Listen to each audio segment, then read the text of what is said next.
হরে কৃষ্ণা। সবাইকে জানাই আমার পঞ্চাঙ্গ প্রণাম। আজকে আমার প্রথম ব্লগ। কোনো এক্সপিরিয়েন্স নেই, কি বলবো কিছুই বুঝতে পারছি না, কিন্তু যাক, তাও কিছু তো বলতে হবে। তবে আজকের দিনটা কিন্তু খুব শুভ।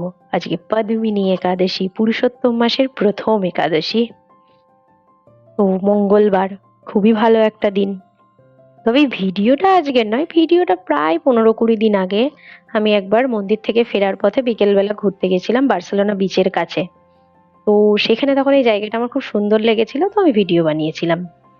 তো পরবর্তীতে যার কথাতে আমি আসবো, তাকে ছাড়া আমার জীবন অচল। তাকে ছাড়া আমি চলতে পারি না। আমার বার্সেলোনার বদ্ধ জীবনের অক্সিজেন আমার গৌরনীতাই, যাকে দিয়ে আমার দিন শুরু হয়, যার সাথে আমার দিন শেষ হয়। তো গৌরনীতায় কি যায়। তো দেখা যাক আজকে আমি কি কি করলাম। প্রথমে কিছু সবজি ফ্রাই করে নিয়েছিলাম কুইনোয়ার পোলাও বানাবো বলে। তারপর পটেটো বেক করতে দিয়েছিলাম। এদিকে কিছু কুট্টু আটা আর চিনি নিয়ে নিয়েছিলাম একটা পেস্ট বানাবো বলে, কারণ সেটা দিয়ে আজকে আমি রুটি বানাবো। কুট্টু আটার একাদশী স্পেশাল রুটি প্রসাদ। তো এদিকে কুইনোয়াটা সবজির সাথে ফ্রাই হয়ে গেছে। তো নেক্সট একটা রুটিও আমি বানিয়ে ফেলেছি। এরপর কুইনোয়াটা ফ্রাই হওয়ার পরে ওটার মধ্যে আমি জল দিয়ে দিয়েছিলাম। এদিকে আজকে প্ল্যান ছিল বেকড আপেল করবো, তাই তার পুর বানাচ্ছিলাম। অপরদিকে পটাটোগুলো বেক হয়ে গেছে, সেগুলো আমি বার করে নিলাম। নেক্সট এদিকে প্রায় পোলাওটাও হয়ে এসছে। আপেলগুলোতে পুরটা ভরার পরে ওপরে একটু বাটার দিয়ে তারপর আমি বেক করতে দিয়ে দিয়েছি। তো প্রায় প্রসাদ আজকে রেডি। ভগবানকে ভোগ দেওয়ার পরে ভোগ দর্শন করে ফেলুন, কারণ ভোগ দর্শনে দুর্ভোগ কাটে।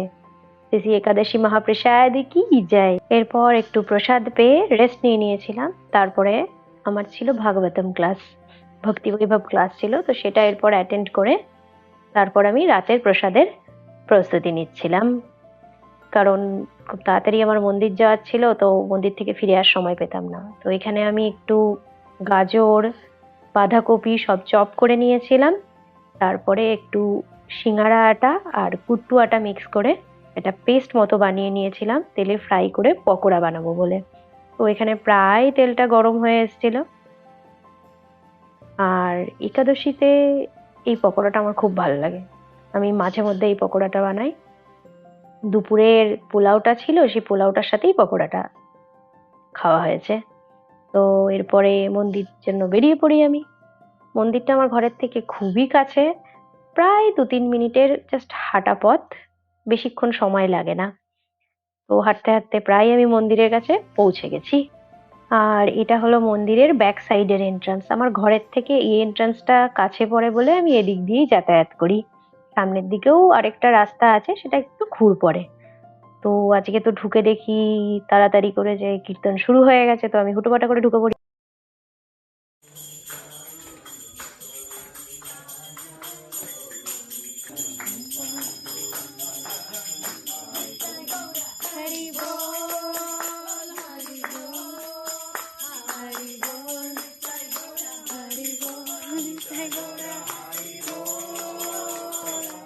তো আজকে মন্দিরে ঢুকে একটু অবাকই হয়েছিলাম ভগবানের দর্শন বন্ধ দেখে, কিন্তু পরে জানতে পারলাম অ্যাকচুয়ালি ভগবানের এখন অঙ্গরাগ করা হচ্ছে।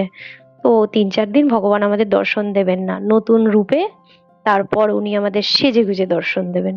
তারপর মাতাজি সেবা করছিলেন মন্দির ক্লিনিং এর।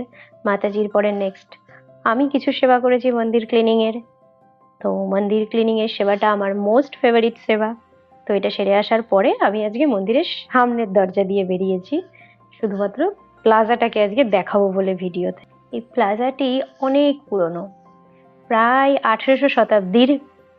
বার্সেলোনার সব থেকে পুরনো প্লাজা এটাই, আর সব থেকে সুন্দর আর সব থেকে বেশি জায়গা নিয়ে এটা। এখানে আবার প্রচুর প্লাজা, মানে মানুষ দিনের শেষে একটু রিল্যাক্স হওয়ার জন্য, উইকেন্ডে একটু আনন্দ করার জন্য, সবাই নিজেদের ফ্যামিলি নিয়ে বন্ধু বান্ধব নিয়ে টাইম স্পেন্ড করতে এখানে সবাই খুব ভালোবাসে। তো দু পা এগুলোই একটা করে প্লাজা দেখা যায়, আর সেখানে সবাই বসে খাওয়া দাওয়া করে, নিজেদের মতো গল্প করে, টাইম স্পেন্ড করে। আমি যখন প্রথমবার এখানে এসেছিলাম, তখন প্রথমবার আমি এই জায়গাটাই দেখেছিলাম, কারণ আমি ঠিক প্লাজাটার পেছনেই থাকতাম আগে। তো ফার্স্ট দিন যখন এসেই টেম্পেলে গেছিলাম, টেম্পেল থেকে বেরিয়েই আমার হাজবেন্ড ফার্স্টে এই জায়গাটা দেখিয়েছিল যে চলো একটা খুব সুন্দর জায়গা দেখাবো, খুব সুন্দর একটা প্লাজা আছে। তো তখন যখন আমি এসেছিলাম তখন রাত্রেবেলা, রাত হয়ে গেছিল, প্রায় 10টা 11টা বেজেছিল। তো রাত্রেবেলা আরো সুন্দর লাগে, অসাধারণ লাইট, আরো বেশি লোকজনের ভিড়, গল্প, মিউজিক, মাঝে মাঝে এখানে এক্সিবিশনও হয়, বসে বসে লোকজন সবাই গিটার বাজায়, গান করে, মানে খুব সুন্দর লাগে দেখতে। তারপরে আমি রওনা দিয়েছিলাম আমার রুমের দিকে।